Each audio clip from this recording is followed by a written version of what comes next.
Good morning, baseball fans. Welcome to the show. Welcome to the 8th inning stretch. Welcome to all of you watching on YouTube, watching on Twitch, watching on X Twitter. How's everybody doing this morning? I'll be honest with all of you. Carson and I were already talking about this a little bit before we came on. I will apologize to all of you if I'm not my normal happy-go-lucky self today. Most of you have probably heard by now the news that Tim Wakefield's wife, widow Stacy, passed away yesterday. Just not even 6 months after we lost him. And Carson, you and I were kind of talking about this, and basically that the Wakefield family just can't catch a break. Yeah. It's one of those things where it's obviously absolutely tragic. It's one of those things that supports the old saying of there are those couples who die of, once their partner passes, the other passes almost of a broken heart, and that seemingly is almost what had happened here. But obviously, first and foremost, thinking of the entire Wakefield family today, hopefully they're able to find strength and comfort in their friends and their family, in each other, during a very difficult time, no doubt. Yeah, I mean, if you want exhibit A of an example of life isn't fair, there you go. So yeah, anyways, really just, obviously just heartbreaking news in terms of that. So yeah, obviously we're all keeping the Wakefield family in our thoughts and in our prayers and whatnot. And not just the only that not only sort of the bad news we're starting off with. Blue Jays pitcher Eric Swanson, his 4-year-old son. Thankfully, good news. Some good news in that case, Carson. Eric Swanson's son, 4-year-old son, out of the ICU after being hit by a car just the other day. Yeah, obviously good news there. Another thing where I saw that and almost had to do the old clean the glasses off to make sure I was reading it correctly, because that's one of those things that obviously you never want to read. Right. Very thankful this morning that he's out of ICU and appears to be recovering okay. But obviously, thinking of the Swanson family today as well, and very, very glad that he is okay, and seemingly recovering well enough to be out of the ICU. Yeah, definitely. That's definitely good news. Yeah, so starting off at a bit of a heavy note. Yeah, wow. I don't even know. Sometimes the universe can frankly go F itself. So anyways, on to oh man. On to somewhat lighter topics. A bit of housekeeping for us to do. A bit of programming notes. So it's Thursday, and some good news. So little good news, bad news here. Little good news, bad news, and then good news or whatever. But in any case, Carson, this is going to be our last Thursday show, at least for now, because your work sucks and they like changing your schedule. Yeah, so essentially everybody, this is something that I found out about a couple of weeks ago, that my work schedule was going to be changing to where I'm basically working a full day open to close from Wednesday to Saturday. But I do have Mondays and Tuesdays off, so that'll be a little bit nice. But yeah, unfortunately, that does kind of affect things for the show. So we will be moving to just having an episode live streaming on Sunday and then coming out on Monday. Mhm. We're still kind of working on potentially other ways to get some content out there, so that you guys aren't deprived of us for the rest of the week. Obviously, we've got the Two Strike Count, the blog, Yep. as well. So got a couple of things that we're potentially working on to kind of fill that void. Yeah, man, we gotta get you. We gotta get you writing for Two Strike Count. Yeah, absolutely. That'll People be have been, no, quite literally, people have been asking. Some of you have been actually, quite a few of you have been asking.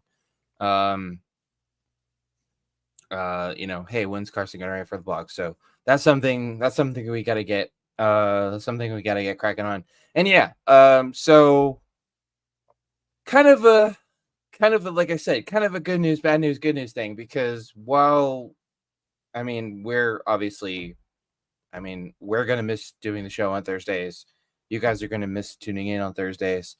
But we will be live every Sunday, on YouTube, on Twitter/X, on Twitch, and of course wherever you get your podcasts. At all of that is at Linktree/Eighth Inning Stretch. So we'll still be here. We're not going anywhere. Yes, we do have some things cooking.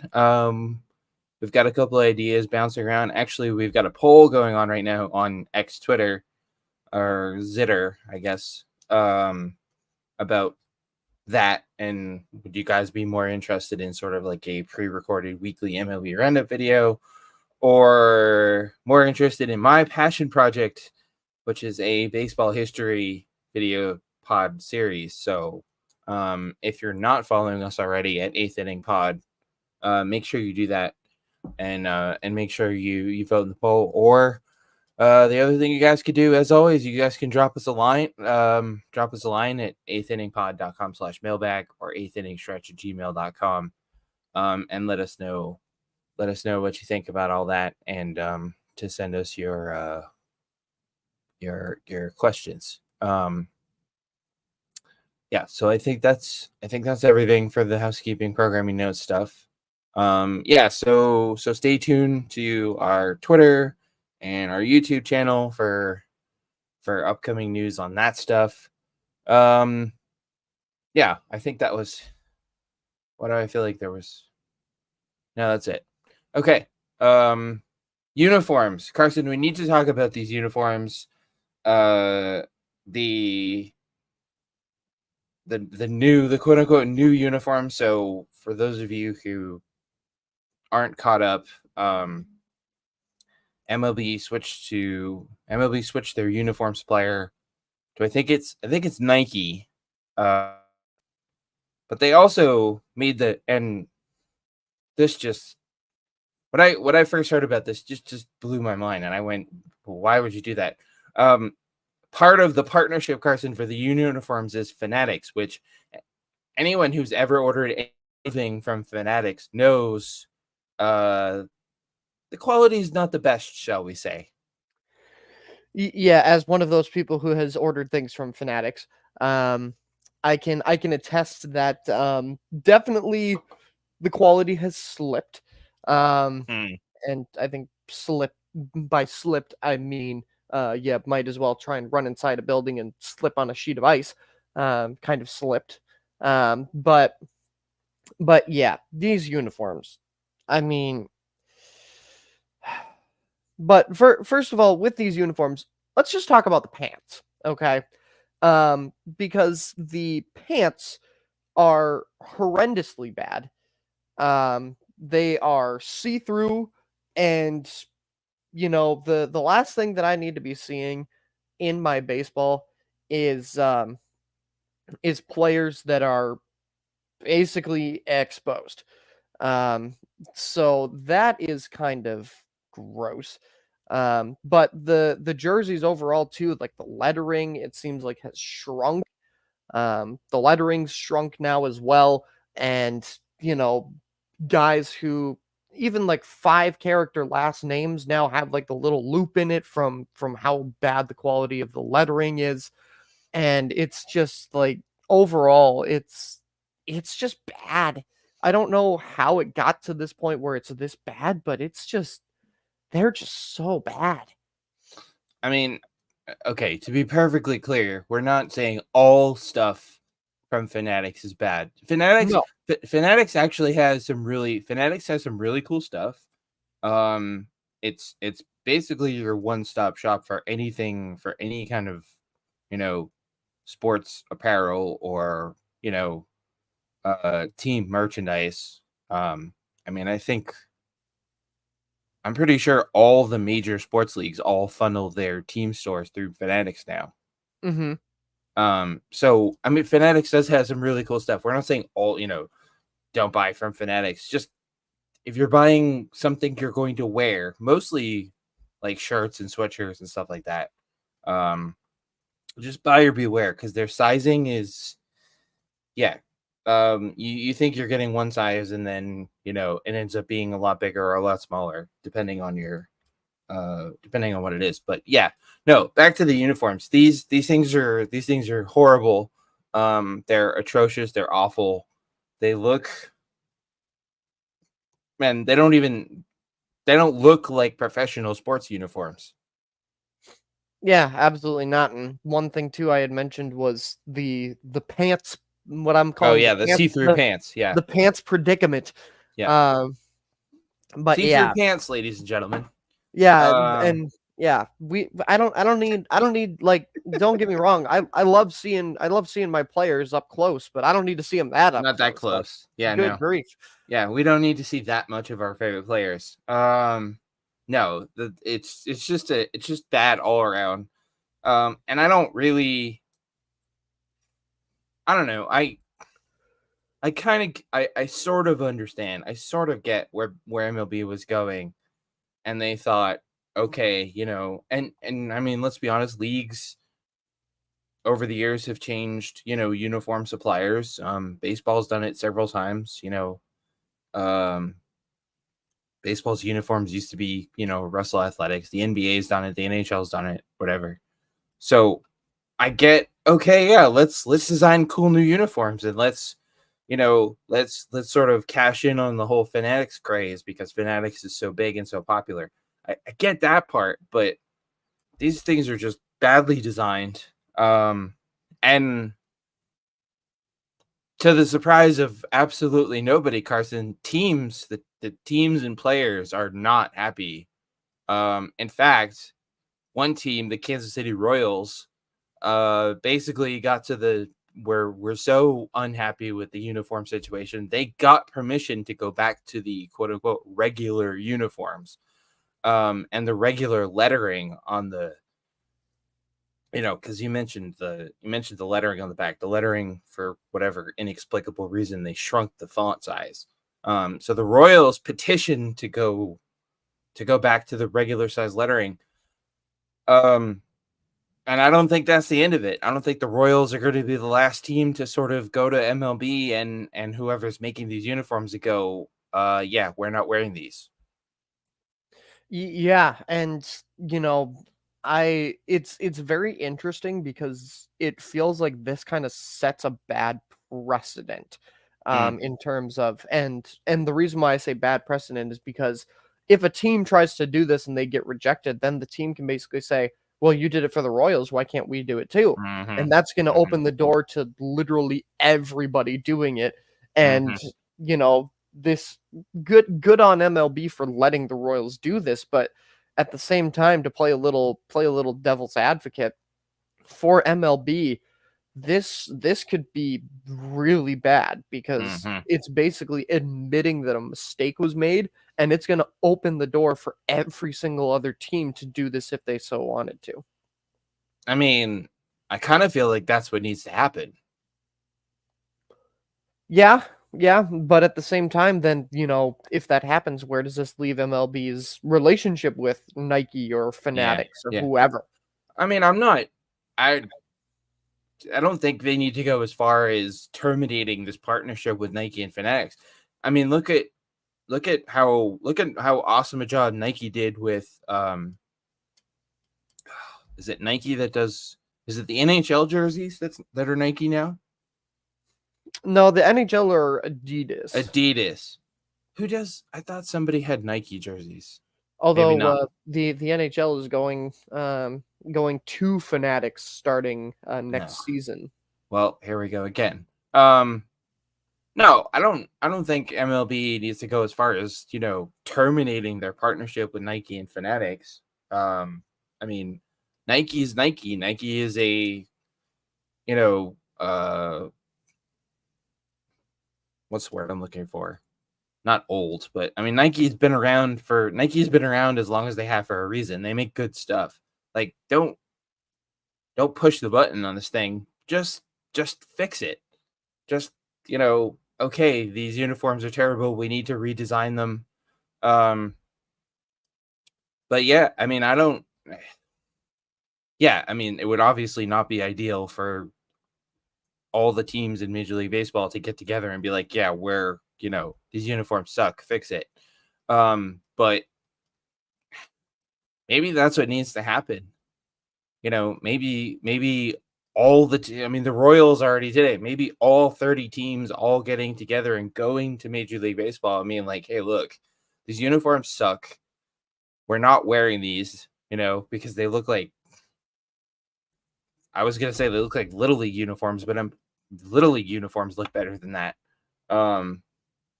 Yep, maybe that's what needs to happen.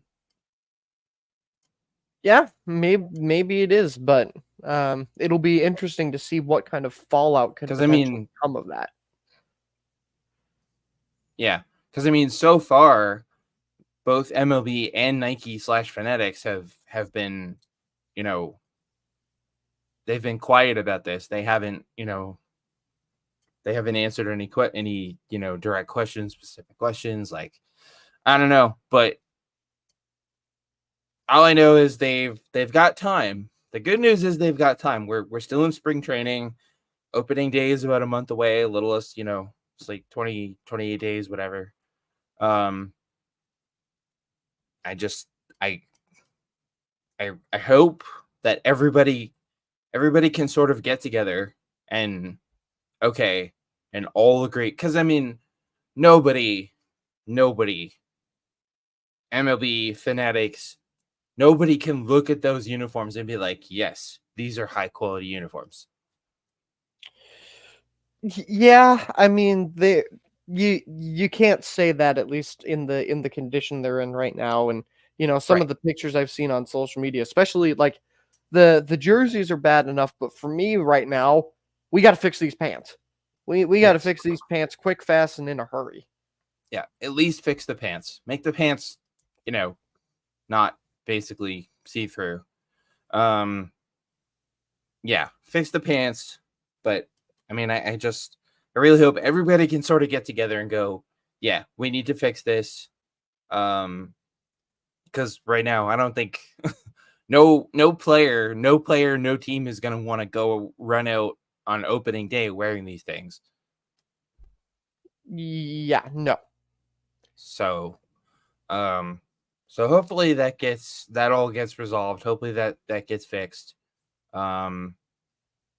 Because the way it is right now is just not, it's not okay.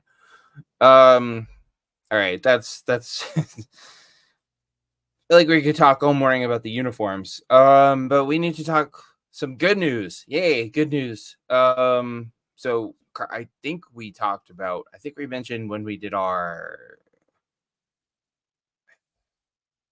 I don't know. We did talk about Cody Bellinger at some point and the injury. But good news for Mets fans, Carson. Cody Bellinger, the Mets only expect him to be out for a few weeks, and it sounds like he's pretty much on track to start the regular season.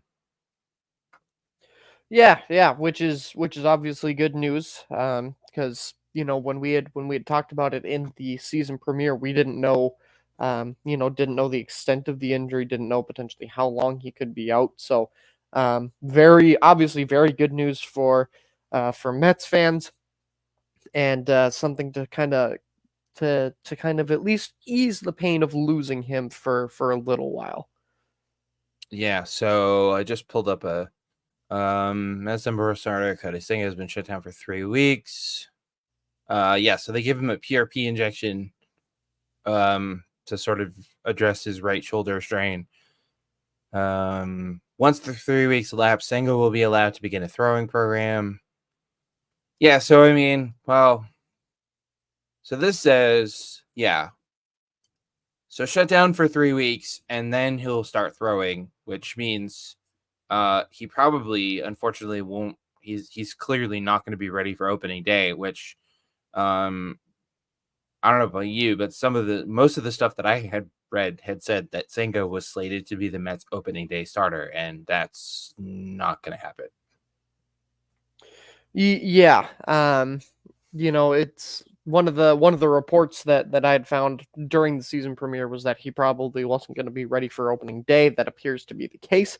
But it sounds like, yeah, shut him down for 3 weeks, then let him start throwing again. So I would imagine, I mean, we won't see him for the start of the regular season, but shouldn't be very long before we would see him again. yeah, I mean, obviously not having available for opening day is not ideal, but having to shut him down for 3 weeks and push him back a little bit is a hell of a lot better than, losing him for 6 months or losing him to the All-Star break or longer. Yeah, absolutely. Absolutely. Without a shadow of a doubt. So hang in there, Mets fans. You will see Cody Bellinger on the mound. And actually, this whole Cody Bellinger thing got me thinking. Carson, I saw a video the other day of I think it was I don't remember if it was a game or if it was just a workout. I think it might have just been a workout. But Mets fans can take heart and rejoice at the fact that their superstar closer Edwin Diaz is healthy and ready to go. Yeah, obviously a very good thing. That he'll be back and ready to start the season. So Mets fans are on the right track again for a successful season. Yeah, I mean, after losing Diaz last year for the whole year basically to injury. Yeah, so and good news for Mets fans, Carson, and good for the rest of us because we get to hear the trumpets. The trumpets will be back at Citi Field. Yeah, one of the most electric entrances in baseball. Yohan Duran's over here in Minnesota, notwithstanding. I don't care. That's my bias showing, but yes, one of by far the best entrances in baseball. I mean, for my money, the current best closer entrance in baseball. I'm sorry, Twins fans, but I mean, Yohan Duran, I do really like Yohan Duran's. He's got a great entrance, but there's something about those trumpets, man, that just make you want to run through a wall. So anyways, so little good news, bad news there for Mets fans. Good news for Dodgers fans. We're just see, we started the show with bad news and now we're just dishing out all this good news. Good news for Dodgers fans, as if hey, as if you guys haven't had enough of that this winter. But a little more good news for Dodgers fans. Super utility man Kike Hernandez back with the Dodgers.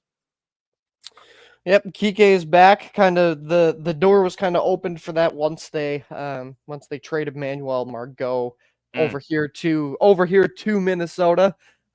Seemed like the reports very quickly after that were basically as soon as that trade was confirmed that Kike Hernandez was probably on his way back to LA.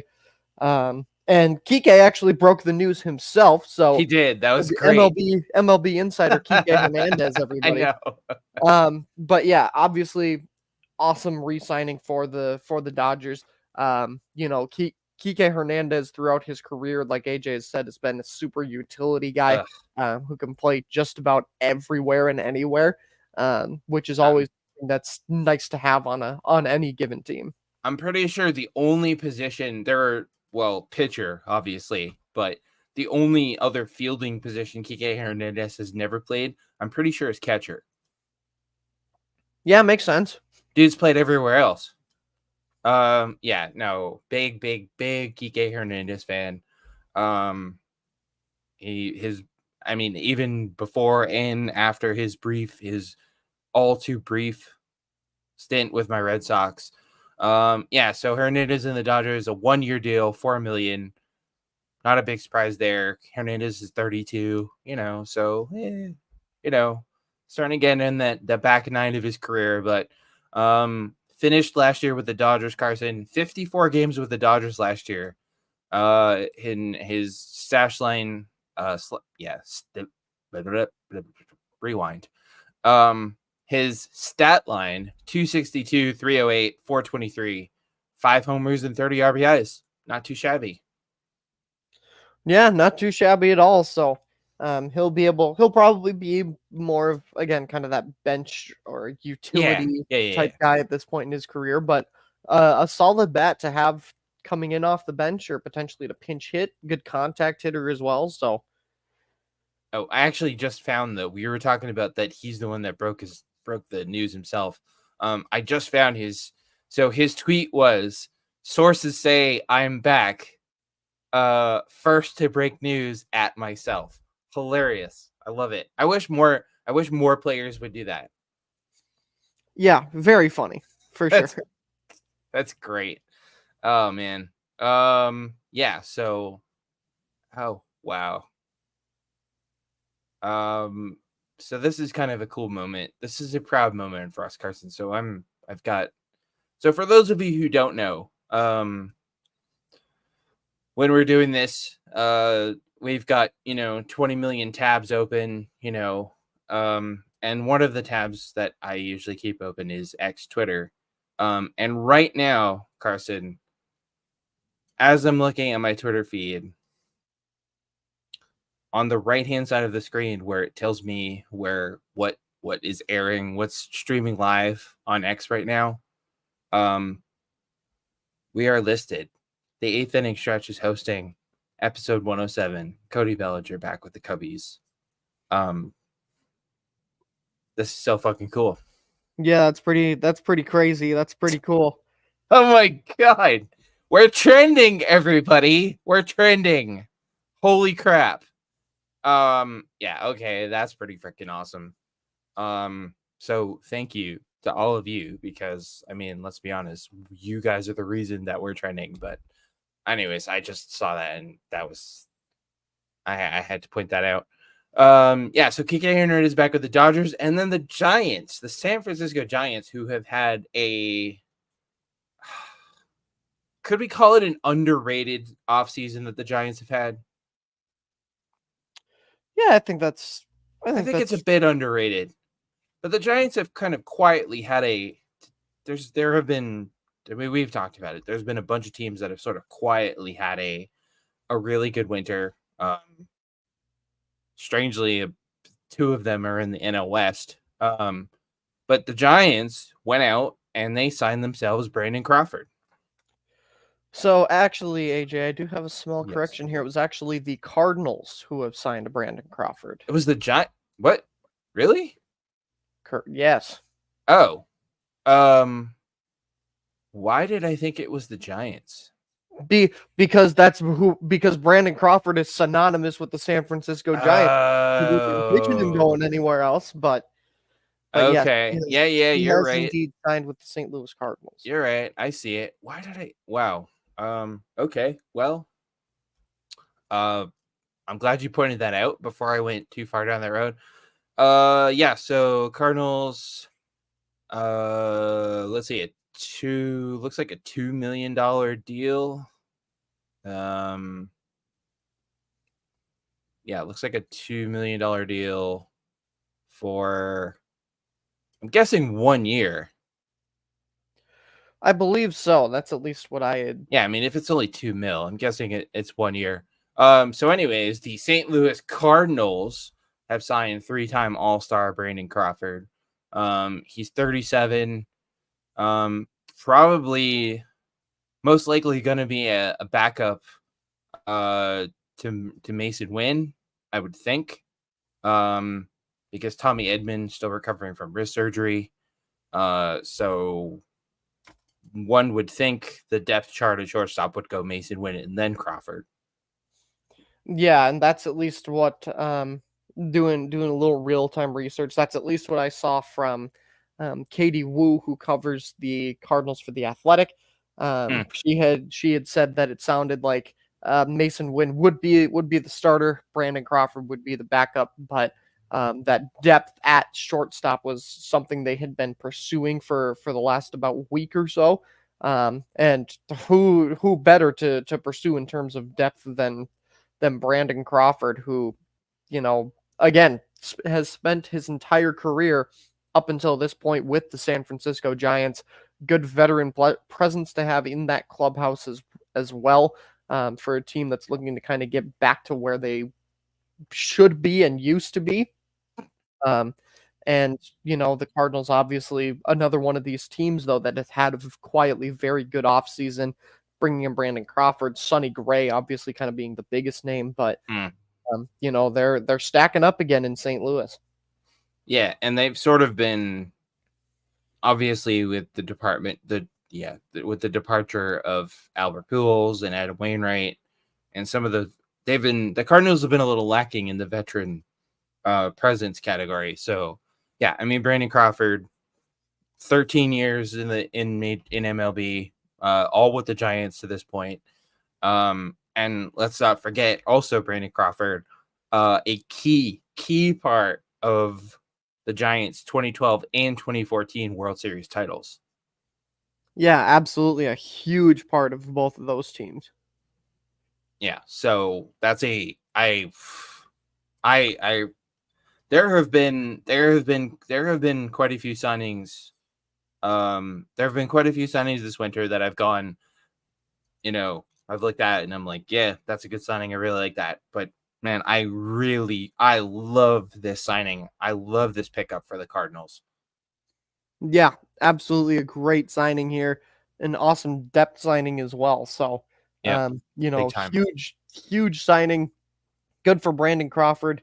And yeah, well done all around. Yeah, that's gonna end up being a really big pickup for the Cardinals. I feel like, even if he's just, even if he's mostly coming off the bench, and who knows? I mean, Mason Wynn. Obviously we want Mason Wynn to do well, but Mason Wynn's a rookie.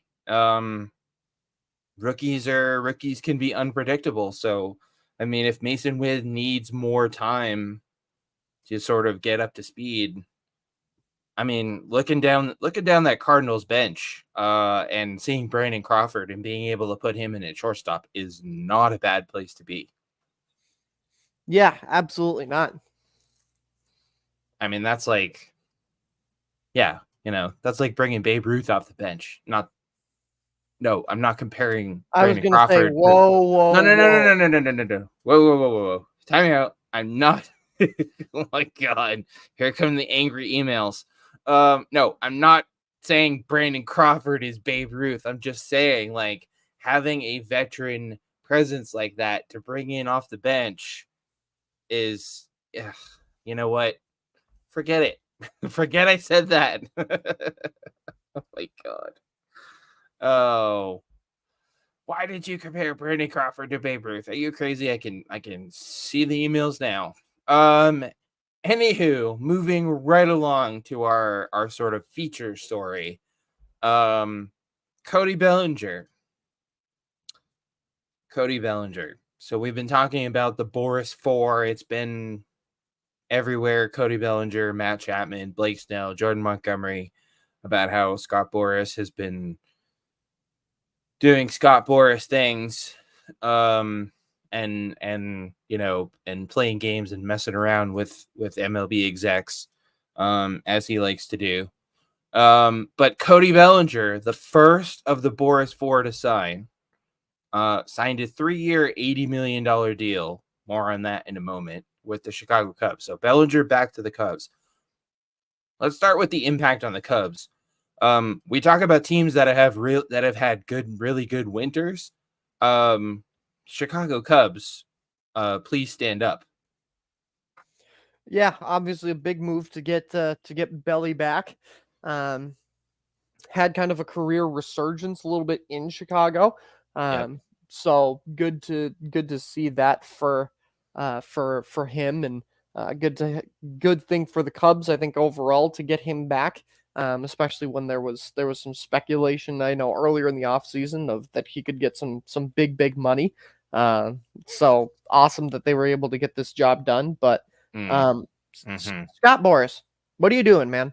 Like, like at this point, it feels like you're costing these guys money. Because I don't Yep. know, AJ. I can't shake this feeling that if Cody had signed somewhere earlier, that he would have gotten more money. I can't shake that feeling. And maybe, we don't know all the conversations that go on. Maybe Cody Bellinger wanted to go back to Chicago and wanted to get a deal done there. And maybe Boras, said that the asking price for him was to the moon. And eventually they had to resolve. We don't know. But I can't help but shake this feeling that he is costing these guys who are holding out. He is costing them money. And at this point now, he's costing them time to get ready for the new season.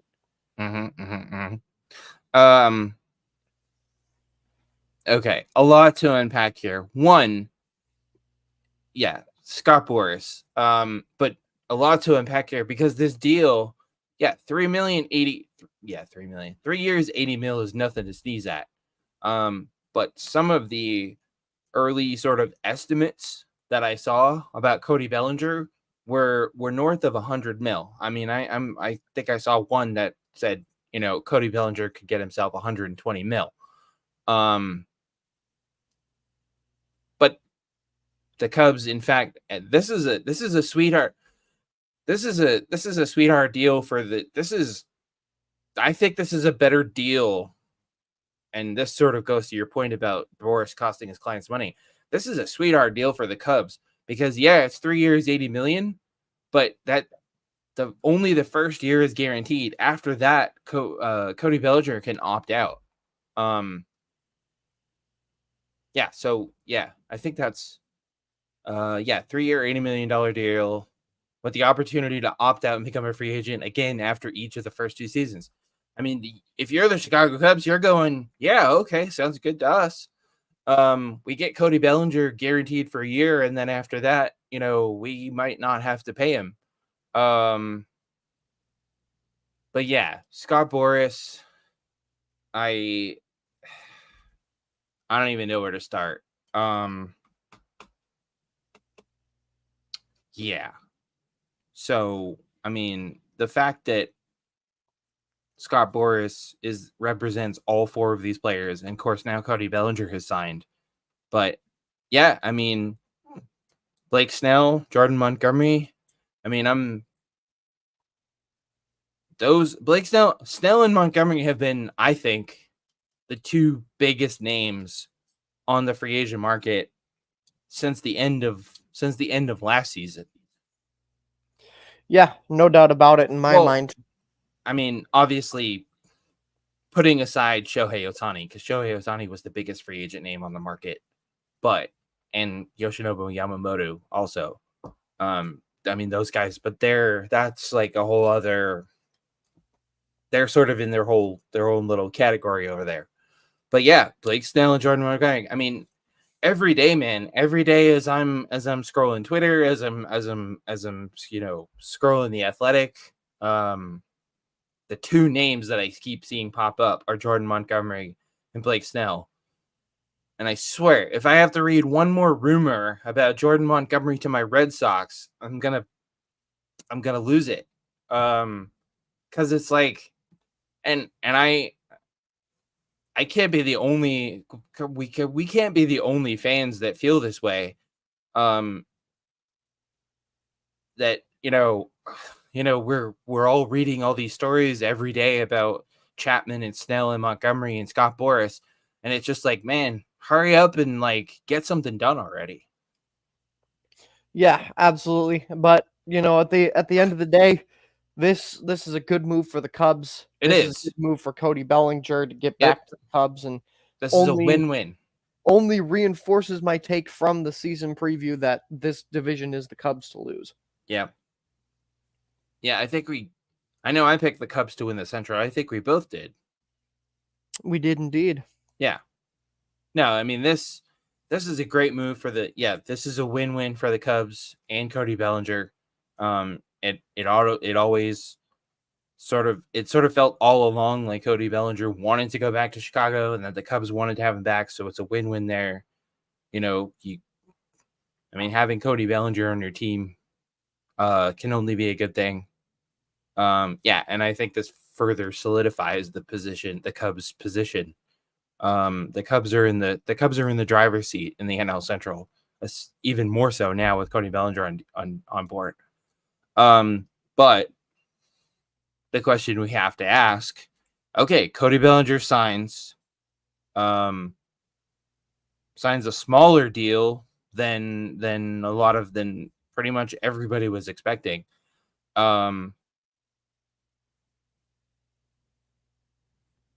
We have to ask, like, we have to look at what does that mean for Blake Snell and Jordan Montgomery and Matt Chapman. First of all, I think Jordan Montgomery is going to be the last of these guys to sign.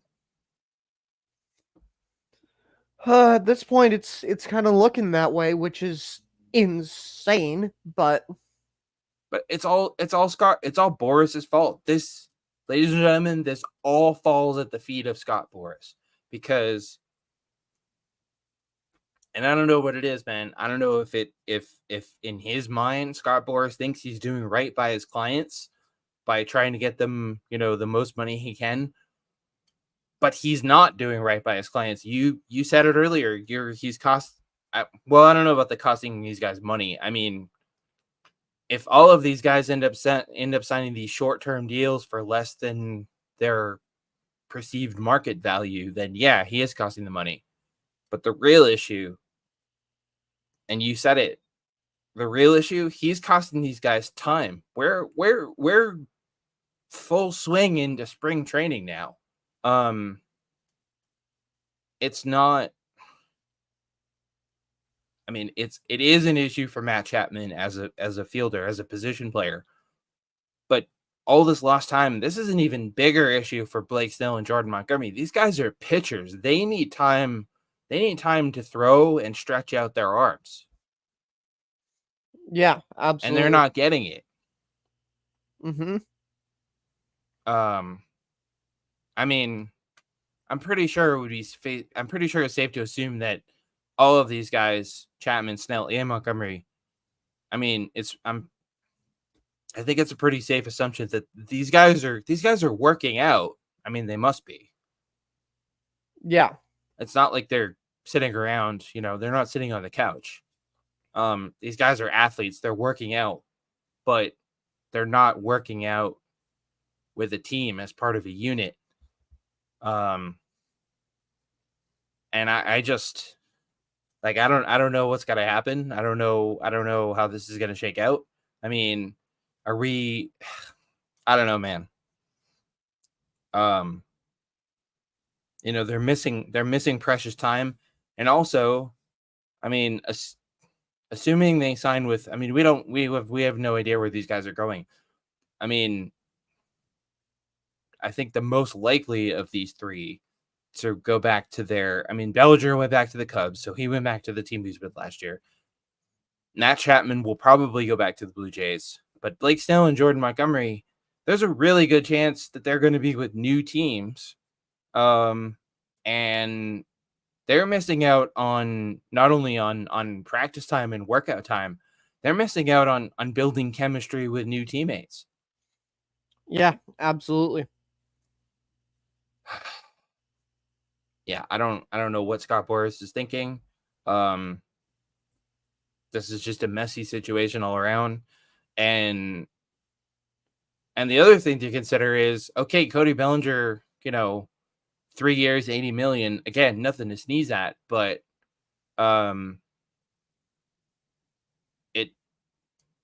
because it took so long for someone to sign Cody Bellinger and ended up being the team that he was on last year. I mean, you have to wonder if if GMs and executives are just they're just done with Scott Boras. They've had enough. Yeah, you have to wonder. That's for sure. I mean, you have to think that these execs are looking at Snell and Montgomery and Chapman and going, all right, we're perfectly content. You know, I don't know, man. If I'm an MLB exec, and I'll put on my GM hat here for a moment.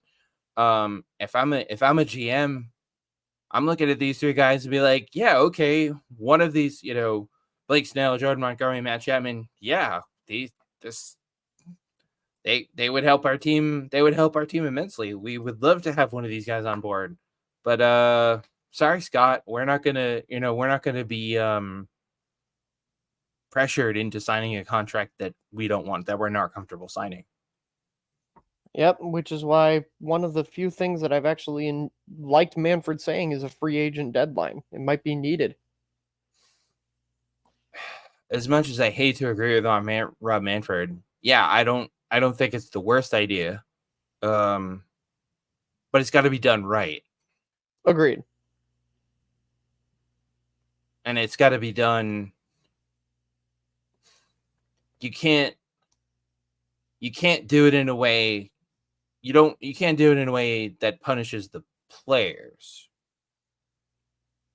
Right. Because at the end of the day, the players are,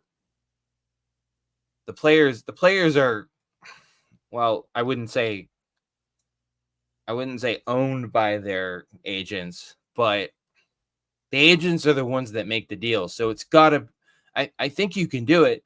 And I think you can do it in a way that basically, I think you could do it in a way that puts the pressure on the agents to get deals done, and basically not do what Scott Boras is doing right now. Yeah, agree 100%. I mean, hell, why don't we just call it the Scott Boras rule? Because that's pretty much what it would be. Yeah. We can call it the Boras rule. I like it. Yeah,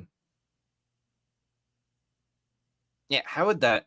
So I know I read about Manfred, but what was his idea? I think it was like have a deadline that all free agents had to be signed by like a certain day, like in December or something. See, I'm not sure if I'm about it, because all right, let's here we go, everybody. Carson and I are gonna put on our commissioner hats here for a moment. See, December, that feels a little, that feels like it's too soon. I would I agree mean, with that. Yeah. You got to think, okay, the season ends, the last possible, what's the last, like, what's the last possible day of the World Series? It's like early November, right? Yeah. It's like the very beginning of November. I mean, if you think the World Series ends late October, early November. Yeah. See, asking teams to make those kind of decisions by December is, I would think more along the lines of, like, I don't know. I mean, it's got to be before. I think it has to be before spring training starts, before players report to spring training. Mm-hmm. But I don't know. I mean, spring training starts, towards the end of February, maybe February 1st. Yeah, I'd be okay with that, or like mid-February. Or mid-February, as long as it's before spring training, because, yeah, I don't know. I just feel like players who haven't signed by then are, well, I mean, we just talked about it. Players who haven't signed by then are at a huge disadvantage. Mm-hmm. I was actually just trying to find know I saw that article.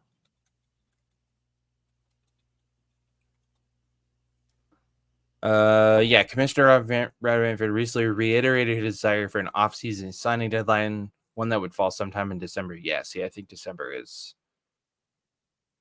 too. I think December is too early. Yeah. We would prefer to have a free agent signing period, ideally probably in December, with a deadline that drove people to make their deals, get things settled. Unsurprisingly, Carson, the MLB Players Association boss Tony Clark shut that down right quick.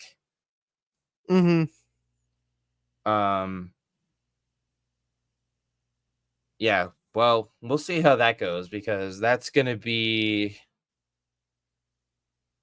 Yeah, I mean, Manfred's idea is pretty much DOA, but yeah, all these articles are about how the Players Association is basically like, no. But I mean, maybe that's something that they can work on. But that's going to be a contentious. Yeah, that's going to be a contentious issue. But I get it. I again, as much as I hate to agree with Rob Manfred, I get where he's going with this. Because having the free agency market drawn out, I mean, we're well into spring training, and opening day will be here before it. Having it drawn out this much is not a good thing for anybody. Yeah.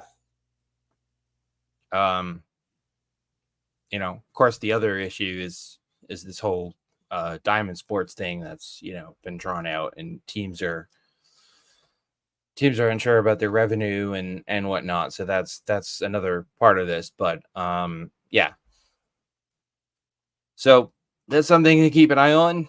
That's something we'll keep an eye on, because I don't think this is going away, especially with Blake Snell, Jordan Montgomery, and Matt Chapman still unsigned about this deep into spring training. So anyways, all right, let's play some buy or sell.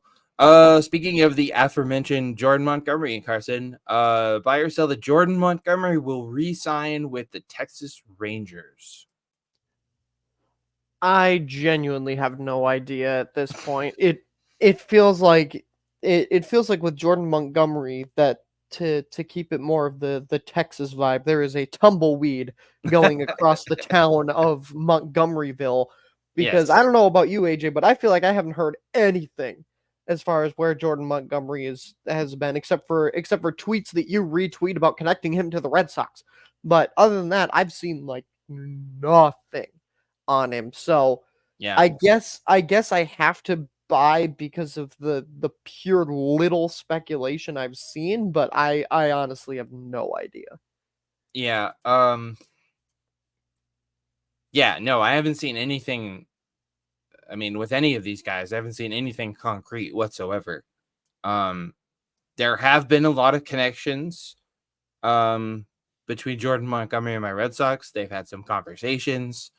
It sounds like the Red Sox are sort of doing what everybody else is doing, and they're kind of, they're sort of playing the waiting game. They're just waiting out Scott Boras until they can, get the price down so they're not overpaying.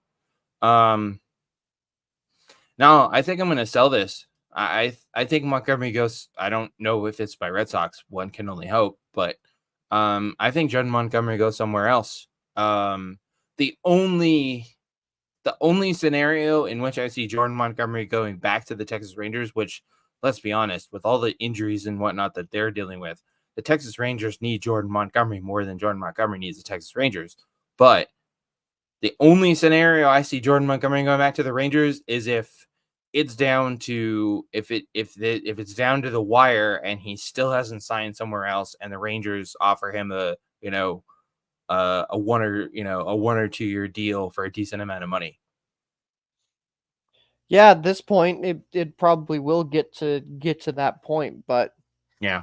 I don't know. I don't know what team at this point is going to be willing to fork over that kind of money. Yeah, no, I don't either. It seems like teams are I mean, other than the Dodgers, who've been spending like a drunk sailor on shore leave, yeah, teams just don't seem. And again, there's a lot of factors to that. There's the Diamond Sports TV rights thing and whatnot. But yeah, so no, I don't think Montgomery goes back to the Rangers unless it is down to the unless we're down to the wire and nobody else has been willing to pony up. All right. Speaking of big name free agents, well, one who actually has signed with a new team, Juan Soto. Carson, buy or sell that Juan Soto will not be a New York Yankee in 2025. I'm 100% selling this. There's no way that you make a trade like this for Ooh. Juan Soto and don't intend him to stick around for at least a few years, especially with an organization like the New York Yankees. I don't see it. Sell.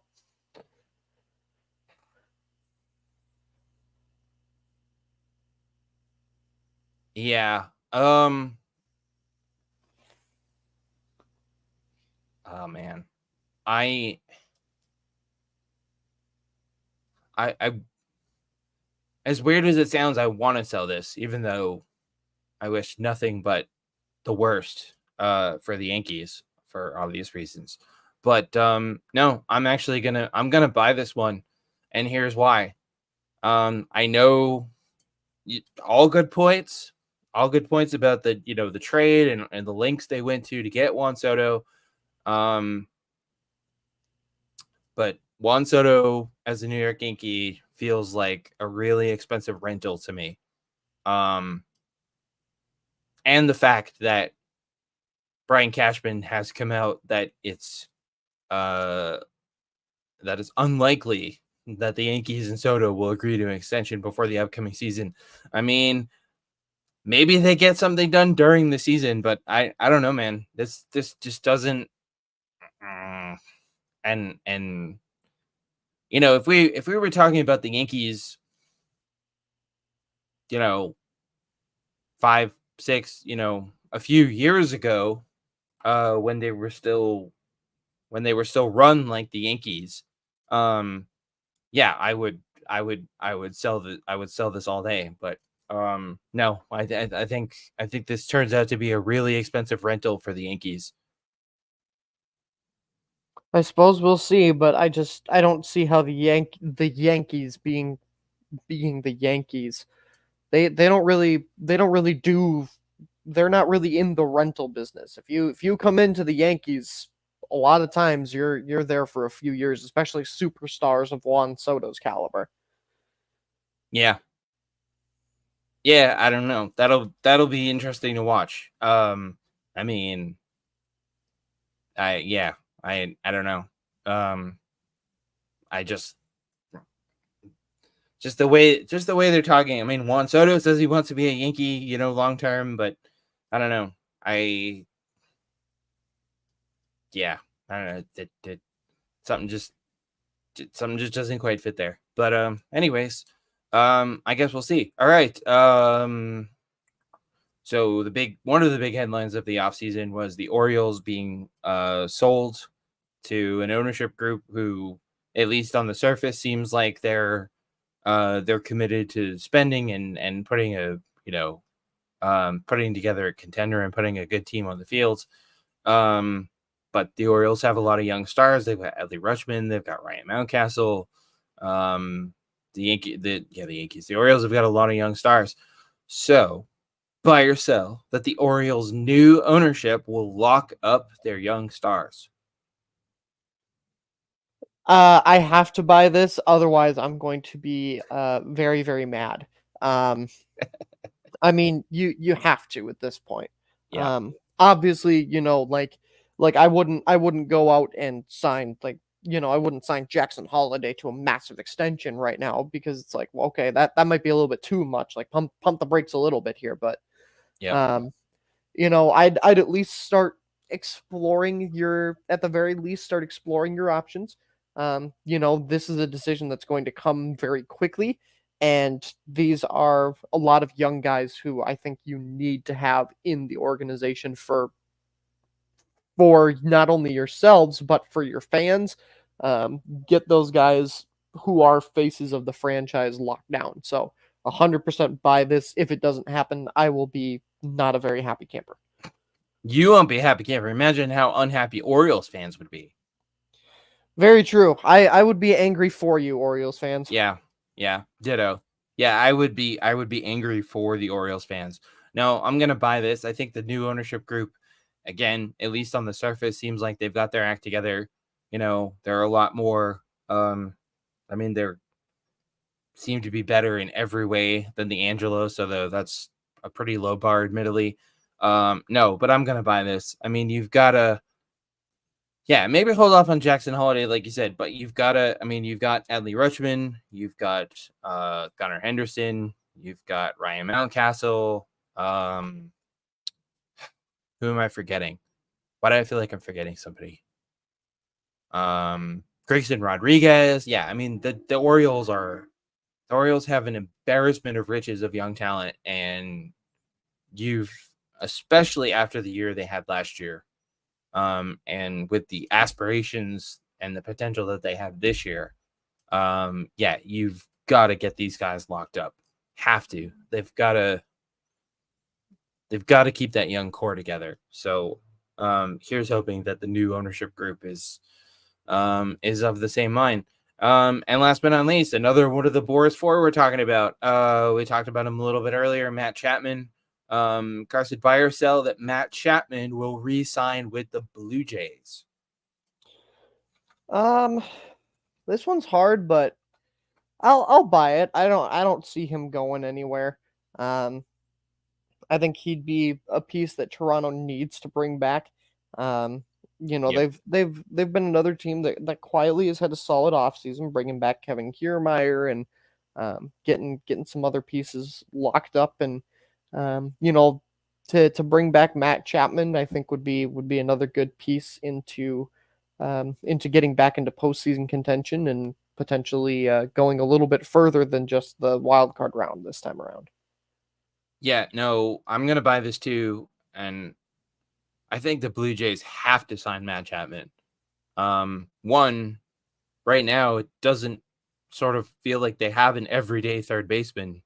Two, and we'll probably get more into this down the road at some point, but there is tremendous pressure on the Blue Jays. I think going into this year, because okay, cool, you've been to the wild card a couple of years in a row, but they haven't done much beyond that. I think this is a make or break year for the Blue Jays. Yeah, absolutely, 100% agree. Big time for Mr. John Schneider, who I think should be on the hot seat, and rightfully so. Yeah, his hot seat might be the hottest hot seat as far as managers go. It's put up or shut up time north of the border there. And I think Matt Chapman goes a long way. I mean, obviously Matt Chapman is Matt Chapman, but I think Matt Chapman goes a long way in moving you in the right direction. Although I will buy this. I do buy that Matt Chapman will sign with the Blue Jays, but Carson, at the same time, I would not be the least bit surprised to see Chapman go to my Seattle Mariners. I've seen a lot of talk about that. Yeah, that'd be another good spot for him. Because talk about a team that needs shoring up in their infield. Man, Matt Chapman at the corner. Yes, please sign me up. All right, that's buy or sell. We'll get to the mailbag here in a second. Don't forget, we are live on YouTube, X, Twitter, and Twitch. You can also find us wherever you get your podcasts at Linktree/8th Inning Stretch. Don't forget to follow us on 8th Inning Pod on the platform formerly known as Twitter. And for more, including our blog, 2 Strike Count, and to sign up for our newsletter, head on over to 8thinningpod.com. And please don't forget to take a minute and support the show using the QR code right there in the corner of your screen if you're watching, or if you're not watching and you're listening to us later. all you got to do is go to eighth-inningpod.com/donate, and we appreciate all your guys' support. If you are watching this on YouTube right now, don't forget to like, subscribe, and turn on notifications. All right, the mailbag. Again, you guys can drop us a line at eighth-inningpod.com/mailbag or eighth-inningstretch@gmail.com, and we just might read your message on an upcoming episode. Here we go. Leading off the mailbag is Jessica D, who says, do you think there's any chance Jordan Montgomery goes back to the Cardinals? I like it. Personally, I say no. I like it. I like where Jessica's going with this. I absolutely like the idea in principle, but personally, I say no. I think Sonny Gray was kind of their big addition for this offseason. Would Jordan Montgomery make sense in that rotation? Absolutely, but oh hell yeah, I think a lot of it is going to come down to money. And I think quite frankly, especially with the investment they made into Sonny Gray, the Cardinals might just get outbid. Yeah, it feels like I like the idea. I like the thinking. I really do. But no, I don't see that happening. I mean, like you said, it feels like because they went out and got Sonny Gray, that Sonny Gray is, I mean, Sonny Gray is obviously ace material. It feels like Sonny Gray is the new ace of that Cardinals staff, and yeah, I don't see them spending the money on Jordan Montgomery. We kind of talked about earlier, if it gets down to the wire and Montgomery still hasn't signed somewhere and ends up taking a less, ends up taking less money just to get, just to be signed somewhere. I don't think it would be the Cardinals. I think it would be the Rangers, like we were talking about earlier. So, but I like the thinking. All right. Austin F, as a GM. Ooh, we get to put on our GM hats again. Would you rather sign Blake Snell or Jordan Montgomery? Blake Snell, and for me, it's not even close. Not even close. Not even close. Wow. No disrespect to Jordan Montgomery, but we're talking about the National League Cy Young Award winner. Yes, good point. We're talking about a guy who literally was deemed the best pitcher in the National League.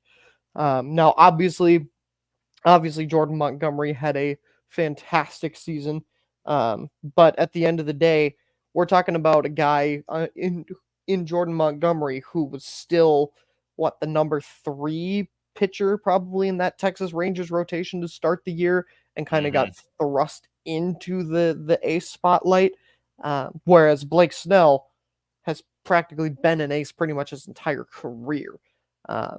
And so for me, just kind of based on a lot of it is based on pedigree, but right now for me it's Blake Snell, and it's not even close.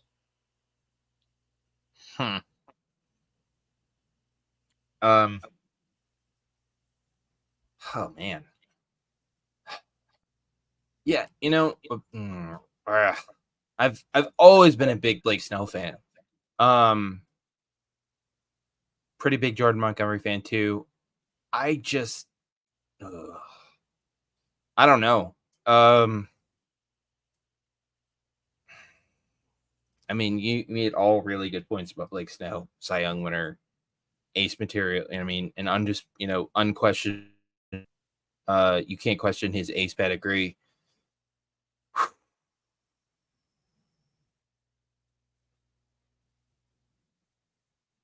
And yet, you talked about Jordan Montgomery sort of getting thrust into that role with the Texas Rangers. I mean, the dude, you can't deny it. The dude answered the bell in the playoffs last year. Absolutely, 100%. I'm leaning mostly towards Blake Snell. Well, can I say both? Is that an option? I mean, I don't think so. I don't think we'd have enough money for that, but yeah. Um. Oh, all right. Blake Snell. Yeah. That's a. Oh man, I could never be a GM because that's trying to decide between those two is like trying to decide between. I don't even know. I can't. Trying to decide between Blake Snell and Jordan Montgomery is like trying to decide between peanut butter and chocolate. Like you you can't. So they go together. So yeah, Blake Snell, but were a GM and Jordan Montgomery was more affordable, I would go. Well, actually, I would go the more affordable like if Jordan Montgomery was more affordable, then yeah, I would go Jordan Montgomery. But yeah, Blake Snell, sure. Gavin R wants to know how badly do you think the Rays will miss Tyler Glass now? Oof. Bad. How much time have you got, Gavin? Yeah, bad. You So know, bad. he obviously his injury issues kind of had left the Rays Mm-hmm. hanging for a little bit. But Yes. Man, was he a big part of that pitching staff and a lot of innings when he was healthy. Now you got to figure out where those other innings are going to come from. And no Yep. disrespect to anybody else in the Tampa Bay Rays rotation because they have a very solid pitching staff. But I just struggle to see where you're going to get that kind of output and that kind of um and those kind of innings from. And it's going to be very much they're going to very much heavily rely on their offense. And heck, Mm-hmm. we don't even know what Shane McClanahan's going to look like coming back into this season. Also um, true. so Yep. I think it could get ugly for Tampa Bay. How bad are the Rays going to miss Tyler Glass now, Gavin? The Rays pitching staff is sunk without Tyler Glass now. They are SOL. Yeah, Shane McClanahan, no idea what you're gonna get out of him. Tyler Glass now gone. Um, I mean, the Rays are gonna have to rely on their offense. Yeah, good luck with that. Yeah, no, the Rays pitching staff is sunk without Tyler Glass now. And as much as I've even as a division rival, as much as I've sort of been kind of a fan of the roster building approach and development approach that the Rays have taken over the last few years. This is the year that the Rays, the Smoke and Mirrors Act catches up with them, and they miss the playoffs. Carson, I think we both had the Rays. I know I had the Rays out of the playoffs. I don't remember if you had them in or out. I've got them, I think, as my last. Yeah, I had them as my last wild card in the AL. Yeah, I don't. No Tyler Glass, no Shane McClanahan, a question mark. The pitching staff is, yeah. I don't see it. No, I think the Smoke and Mirrors Act catches up with the Rays this year. Sorry, Gavin. I'm assuming you're a Rays fan. Yeah, no, I don't see it happening. Letting Tyler Glasnow go, yeah, big mistake. For the Rays. All right. Moving right along to LER. What's the first thing you'd change as commissioner? I mean, I feel like we've Suspect I gotten. know where you're going. I was gonna say, and I feel like we've talked about this before, and Probably. it's interesting because every time I think this question comes up, my answer changes. But um, especially given how much we've talked about it, I would say I would make a free agency deadline, Mm-hmm. where you have to be signed at the very least. I'll say by February 15th, at the very latest. Um, and if you don't, then you're SOL, or maybe I'd put something in like mid-season right around the trade deadline where you could sign again. But this has got to stop. Trade deadline. Wow. Commissioner Carson's not messing around, ladies and gentlemen. No, I like it. I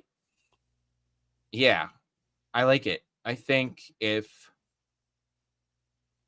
you're not signed by that deadline,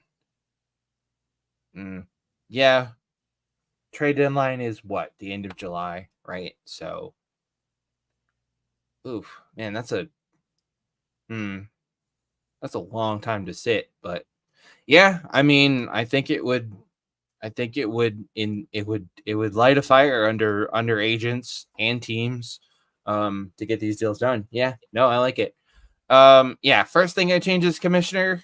2 words: salary cap. Yeah, that too. That would be probably number 2 on my list of things I'd change. Yep. I would put a salary cap in place, and in the process, and sort of along with that, fix the revenue sharing. I mean, a salary cap would go a long way in doing that, but salary cap, fix the revenue sharing, make the financial playing field more even. And since we're talking about number 2 on the list, get this stupid friggin' Diamond Sports, Bally Sports TV rights. Get this whole thing sorted out. Make all games available on MLB TV for all teams for all fans in all markets. No blackouts. Yeah. Just done. No mas. Fans need to be able to watch their favorite teams no matter where they are, and MLB taking over. I mean, they're not necessarily taking over broadcast rights for all 30 teams, although that's not the worst idea. All games available on MLB TV for all fans in all markets. So if you're for example, being a Red Sox and Mariners fan, there were games last year where the Mariners were playing the Rockies, and I couldn't watch it on MLB TV because it was blacked out because I'm in the Colorado Rockies market. Tell me how that makes sense. Yeah. But yeah, that would be a priority also. So, good question.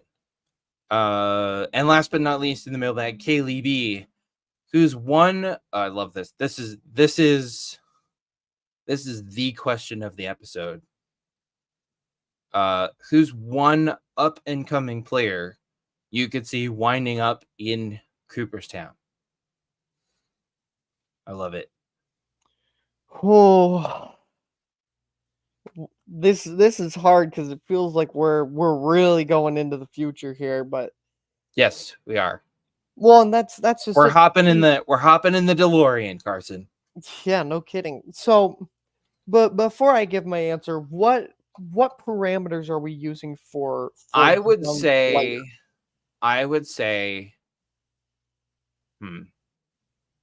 when I think young and up and coming players, I think guys like the Orioles we were talking about. I think Adley Rutschman. I think Gunnar Henderson.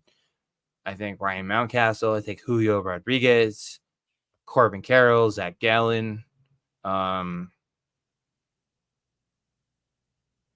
think players with less than 5 years of MLB service. When I think young and upping players, I'm Jazz Chisholm, like guys like that. That's what I think of. Okay. In that case, I will probably go with Julio Rodriguez. Hell yeah. I think either him or Corbin Carroll probably would be kind of my first 2. Granted, this guy's career still has a long way to go, but I could see Adley Rutschman following kind of the Joe Mauer trajectory. But for right now, I'd have to say Julio Rodriguez. Yeah. No. Yeah. Absolutely. Julio Rodriguez. I mean, any of those guys: Corbin Carroll, Zach Gallen, Jazz Chisholm. I mean, I know I said less than 5, but I mean Ronald Acuna Jr. Although I don't know if he's still considered young and up and coming. But there is when you look at the seriously though, when you look at the just Google like young MLB rising stars or whatever, and the list is ridiculous. MLB is lousy with young up and coming players that are all going to be superstars. And it is one hell of an exciting time to be a baseball fan right now because we've got these. I mean, you've got Juan Soto, you've got Vlad Jr., you've got Rafael Devers. Just an embarrassment of riches in young talent in MLB. And Carson, I may be going out on a limb here, but I'm pretty sure it's safe to say that the future of MLB is in good hands. Yeah, absolutely, 100%. But yeah, where I pressed to pick one, Kaylee asked for one young and up and coming player. I mean, Julio Rodriguez, obviously, but Carson already said that. So, if I had to place a bet on one up and coming MLB player who I would consider sort of a lock for Cooperstown, like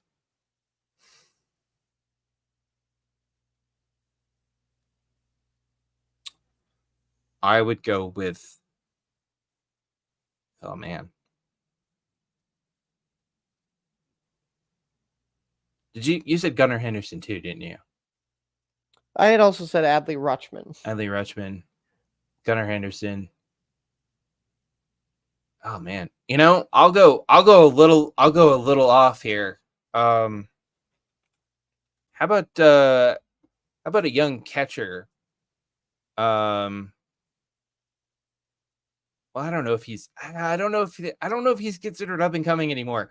But Jonah Heim, anybody? Maybe. Is he still considered? I mean, he's played what, 4 years? Yeah, he makes the cut. Yeah, he makes the cut for service time. Yeah, no, I could totally see Jonah Heim. I mean, just look at his numbers. Like his numbers have trended up every year. So, yeah, no, I think Jonah Heim. Yeah, absolutely. Yeah, for sure. All right, everybody, that's the mailbag. Don't forget to drop us a line at eighth-inningpod.com/mailbag or eighth-inning@gmail.com. Must-watch games. Yeah, we're not doing that yet. All of them. Duh. It's spring training. Let's get to our one last thing. I will let you do the honors, sir. Yeah, I guess for my one last thing, I finally have my quote unquote season premiere one last thing that got delayed with stupid people in doing bad things in Kansas City, and then obviously with Thangye on our last episode. But very excited to be back behind the mic for season 3.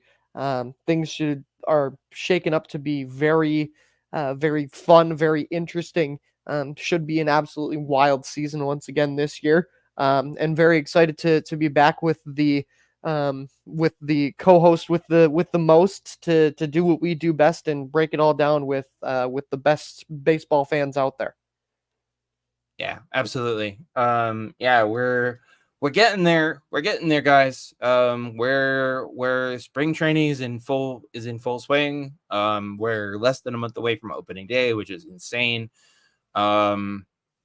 A lot of exciting moves have been made.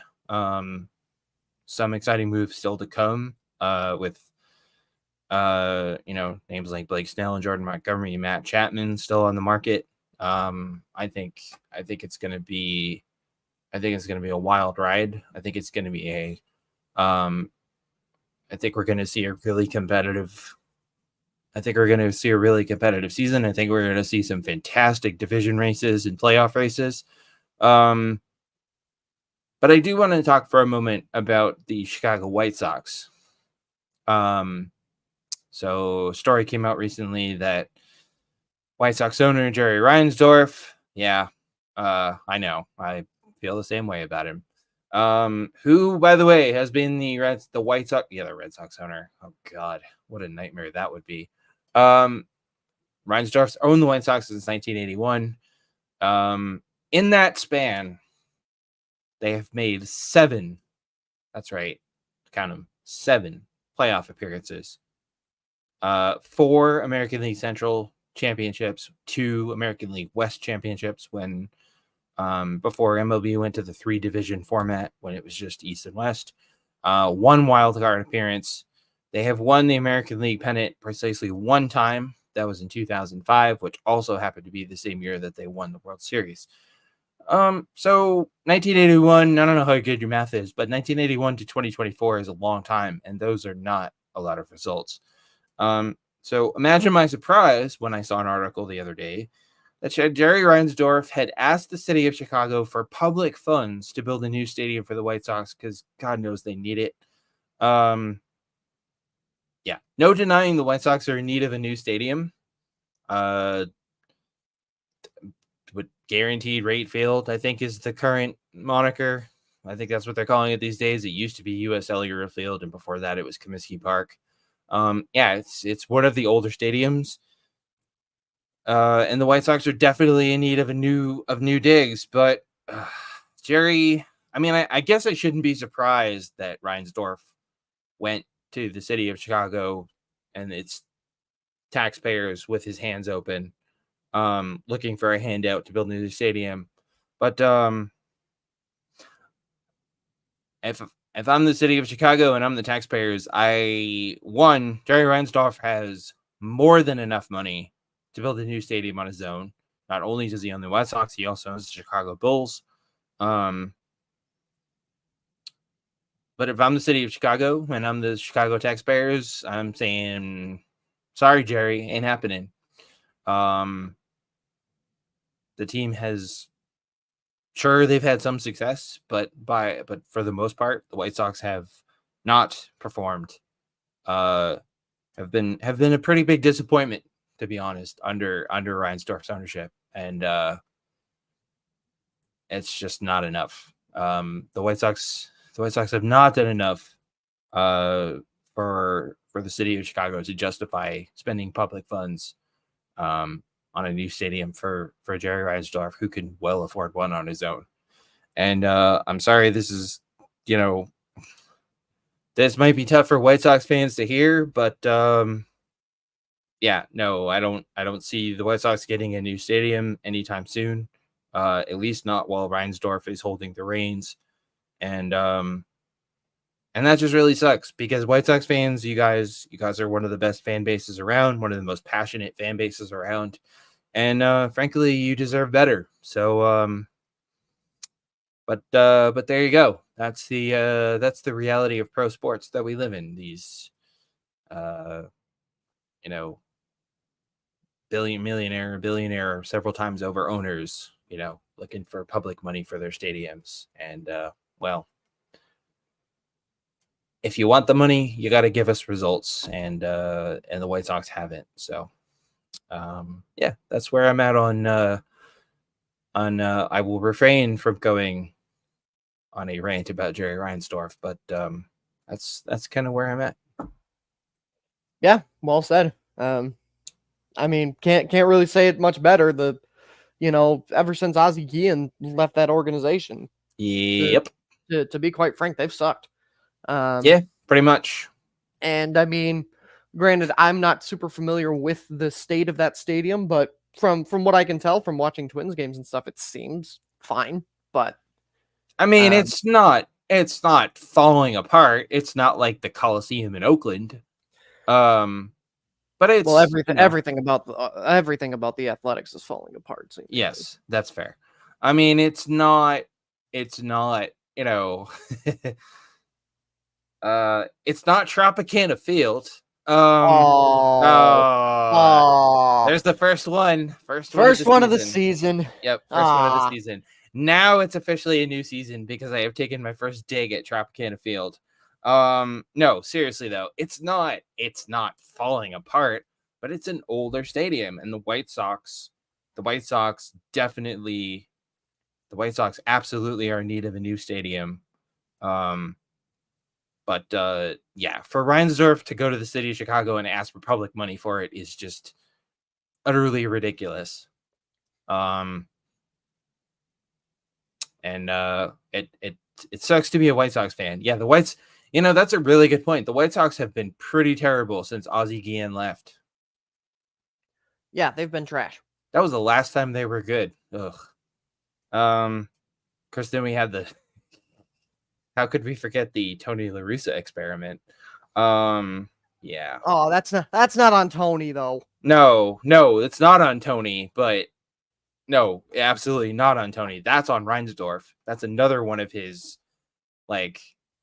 yes, let's hire a manager who is clearly beyond his prime, who with health issues, come on. Anyways, like I said, I'll restrain myself from going on a rant about Jerry Reinsdorf.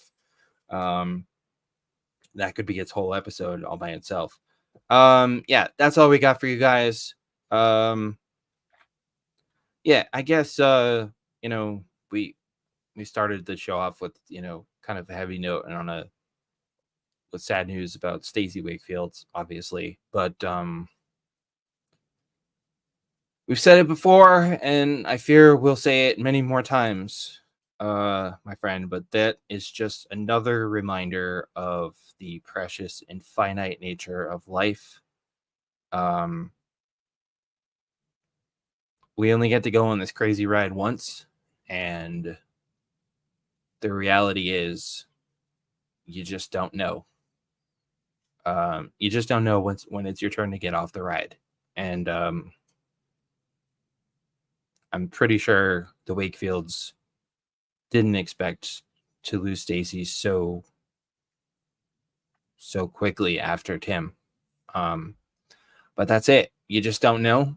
And in light of that, let it be another reminder to all of us to live every day to its absolute fullest, and make sure that you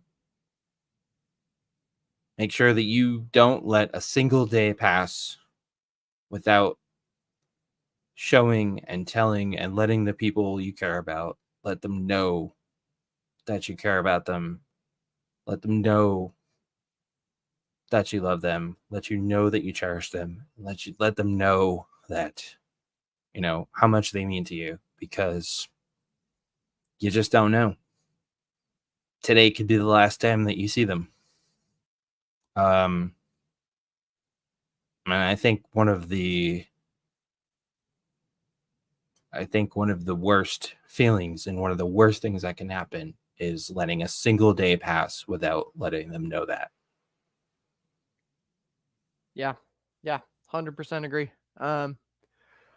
Unfortunately, it's one of those things, like you said, you never know, and it's a chilling but yet very true reminder to, like you said, live every day and make sure that everybody you care about knows that, because on a very similar note, you never know what smiling at somebody on the sidewalk could do for that person. So Yep. It could change their day. Exactly. Not to steal from Jerry Springer or AJ from last season, but take care of yourselves, take care of each other. Oh man, I love me some Springer. All right, everybody, that's enough of the heavy stuff. That's a wrap for this episode. Thank you all so much for tuning in. As always, whether you watched us live, whether you watched 5 minutes of the stream, whether you watched the whole thing, if you're listening to us, a couple of days from now, just remember we do this going forward. We're going to be live every Sunday on YouTube, Twitter/X, and Twitch. You can also catch us wherever you get your podcasts, at Linktree/8th Inning Stretch. Give us a follow on Twitter, X at 8th Inning Pod. And for more, including our blog, 2 Strike Count, and to sign up for our newsletter, head to 8thinningpod.com. And please take a moment to support the show. We appreciate all you guys do for us. Every little bit helps. to keep us bringing you the best damn baseball content this side of home plate. So you can support the show. If you're watching, you can use the QR code up in the corner. Or if you're listening to us later, you can go to eighth-inningpod.com/donate. And yeah, that's all we got for you guys. Everybody have an awesome weekend, and we will be back with you on Sunday.